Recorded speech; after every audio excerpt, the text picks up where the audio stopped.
The general examination is an essential clinical skill. Although nowadays there are many investigations that can facilitate the diagnosis of diseases, a good clinical examination saves the patient a lot of unnecessary expenses and worries. In the short case examination, such as PACES, it is customary, although not obligatory, to carry out a brief general examination before proceeding to examine an organ system. A general examination is also performed as part of the medical checkup, particularly for employment, insurance, immigration, and clinical research studies. In practice, the general examination begins the moment the patient enters the consultation room and continues during history taking. These are skills you develop with time, and you will get better and better at it with practice and experience. Dr. Tommy Cheung will now show you the proper way of conducting a general examination. In the following section, I will demonstrate to you how to perform a general examination. First of all, approach patient on the right side and ask for his permission to examine him.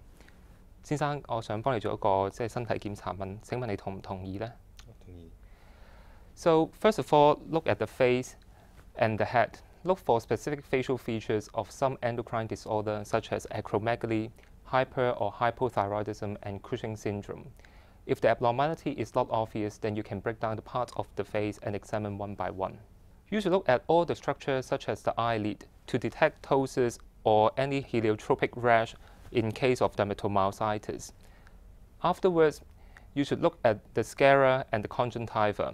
Ask the patient to look down and look for yellow discoloration of the sclera for jaundice.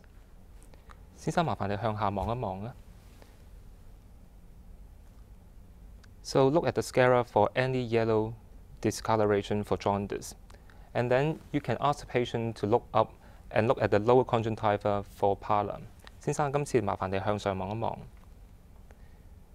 So look at the lower conjunctiva to see if there is any pallor. Then you should examine the pupil for their size and shape, but testing of the papillary reflex should be included in the cranial nerve examination.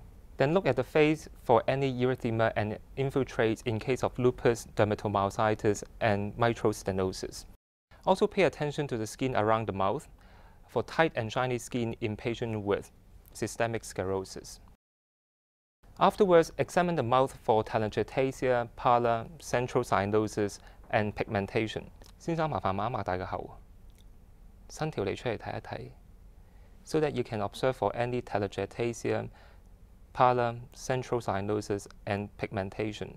Don't forget to have an impression to see if patient has macroglossia in acromegaly. When you have finished examining the face, you can look at the leg for any goiter and leg mass. If you see a goiter, offer a drink to the patient and ask him to swallow. 先生，麻煩你飲啖水啊，我哋會睇一睇你條頸嘅。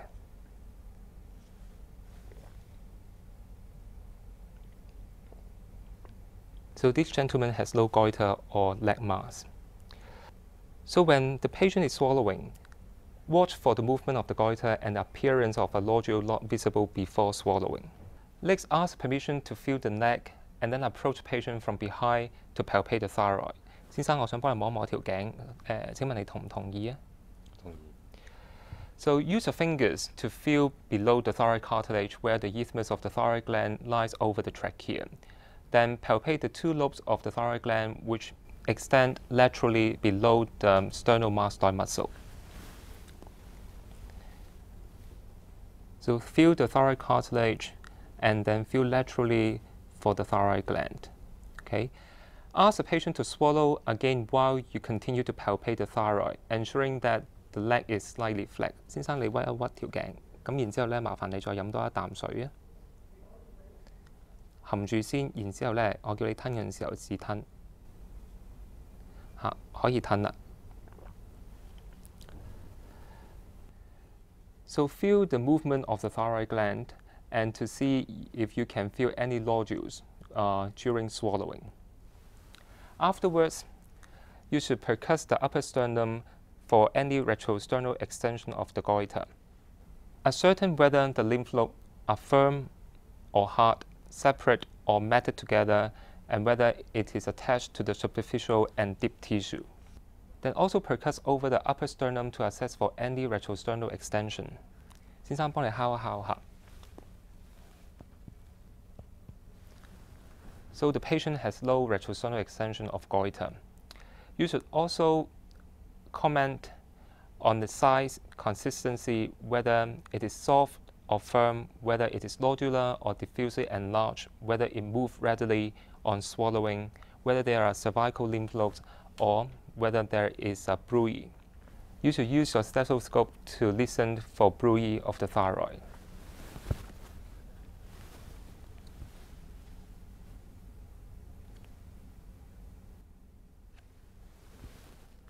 So the patient has low thyroid bruit. Next, palpate laterally to examine the cervical lymph nodes. If you find lymph node enlargement, check not only the supraclavicular fossa and right up the leg, but also in the submental, submandibular, preauricular, postauricular, and suboccipital regions. So after you have finished examining the head and neck, you should examine the patient's hand and also the upper limb. Study first the dorsal and then the palmar aspect of the hand. Pay attention to the joint for any deformity or joint swelling. Also look at the nail for pitting, onycholysis, nail fold infarct or sphincter hemorrhage. You should also examine the nail for finger clubbing. Clubbing can be graded into different stages. Grade 1 clubbing involves fluctuation and softening of the nail bed. In Grade 2 clubbing, you can see the loss of the angle between the proximal nail fold and the nail plate. There is increased convexity of the nail in Grade 3 clubbing, and ultimately you can see drumstick appearance of the fingertips in Grade 4 clubbing. Therefore, start with palpation of the nail bed of distal finger using your own thumb and index finger. With the tip of the thumb placed directly over the proximal nail fold, assess the consistency and feel if it is softer than normal. Although it is very subjective, it is an important sign for many medical diseases. Then lift the patient's hand to eye level and view the index finger from the side.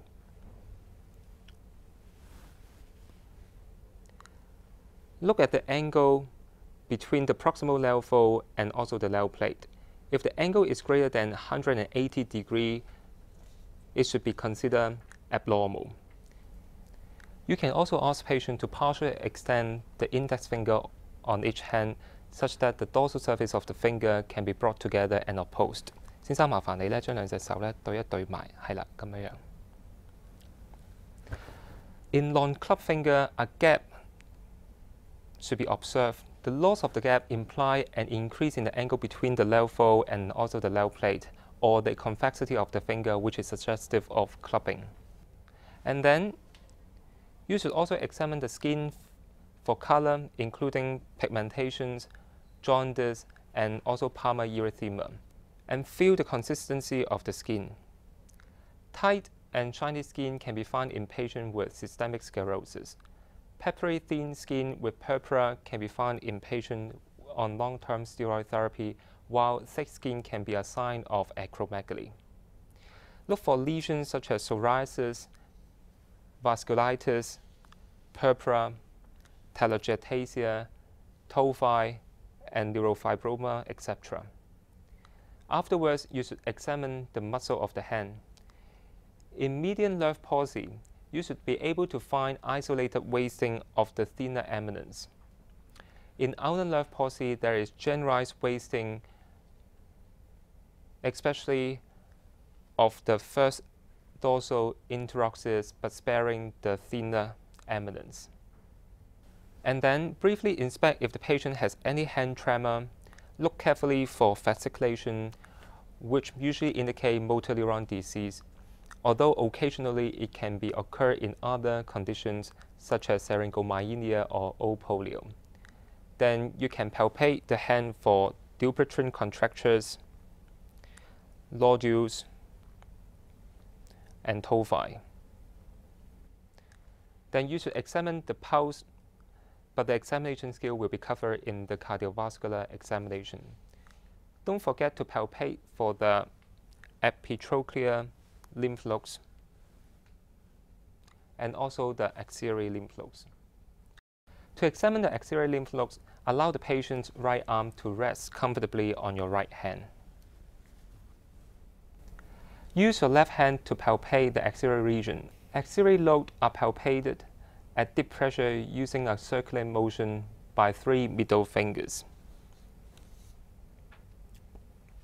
Start palpating the central lobe deep in the apex of the axilla. The hand is straight up and deep in the underarm. Proceed down the mid-axillary chest wall, lift the tissue with the examining hand and gently move the fingers medially and inside the border of the pectoral muscle and the pectoral lobe chain. Continue by palpating the subscapular node.